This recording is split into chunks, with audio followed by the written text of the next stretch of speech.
So if you're paying attention to our video on our Ninja 650, we're doing a rear tire change and a chain adjustment.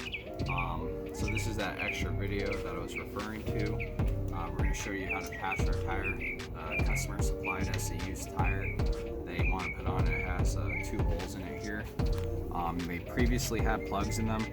I don't really recommend plugs. They're a really good like temporary repair, but the thing with motorcycle tires and most like even automotive tires that I've seen is when the tread starts to wear down, the plug will actually start to leak, and you'll be filling your tires like every couple days just to keep the tire pressure.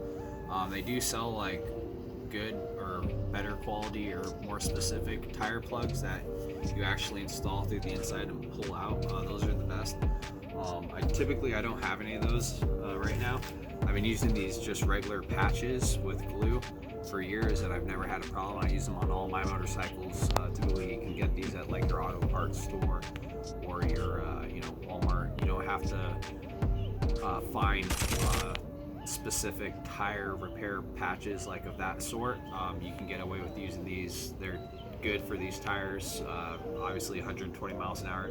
It is considered a temporary repair, so you do have to monitor your tire more consistently, but it's I would say these are a better option than the standard plug that you would actually insert from the outside of the tire. Here there's 2 of them, so what we're gonna have to do is actually smooth down these surfaces ever so slightly into the belt.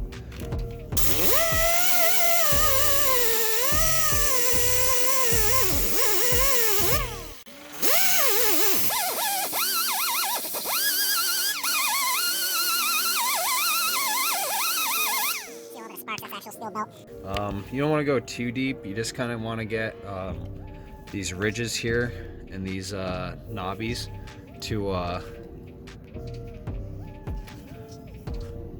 these ridges here. You want to kind of like flatten them down in these little bumps here, not any further than that. So you have to, be kind of careful. The other thing too is you don't really want to use a sanding pad. This is a Scotch-Brite pad, and these ones right here are typically best for using on a tire for a repair like this.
For this next part, if you have an air nozzle, just go ahead and blow out the dust in here.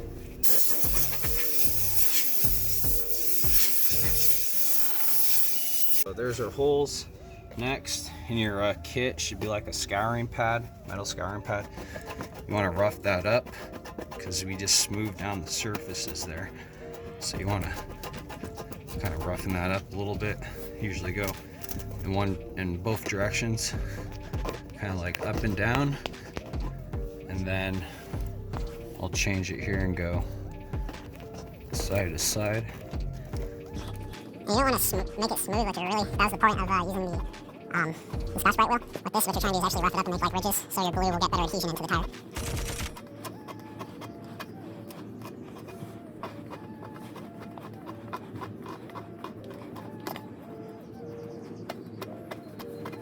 kind of push the tire, you can get a flatter surface.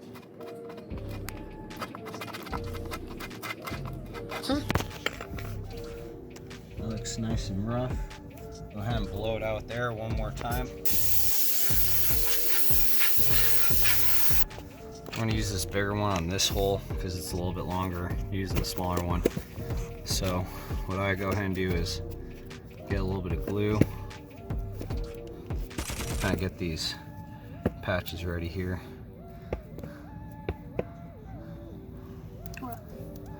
Carefully try not to touch them as best as you can.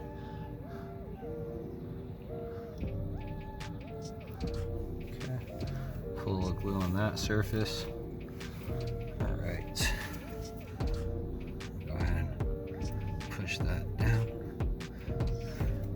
making sure the glue spreads out as even as possible. It's very important. Put a little bit of glue right there.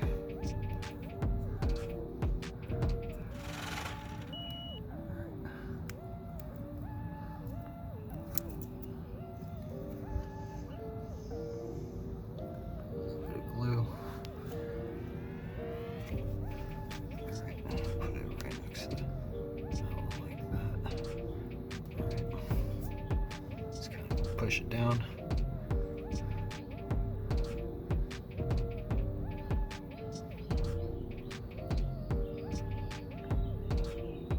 And after you put these patches on like this, you don't really want to disturb it. You just kind of lightly tap them down to help spread the glue.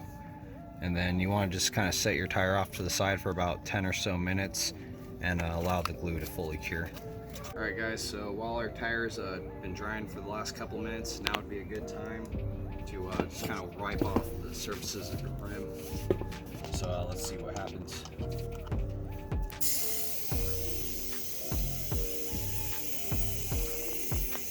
So you see that bead right there, it should pop right there.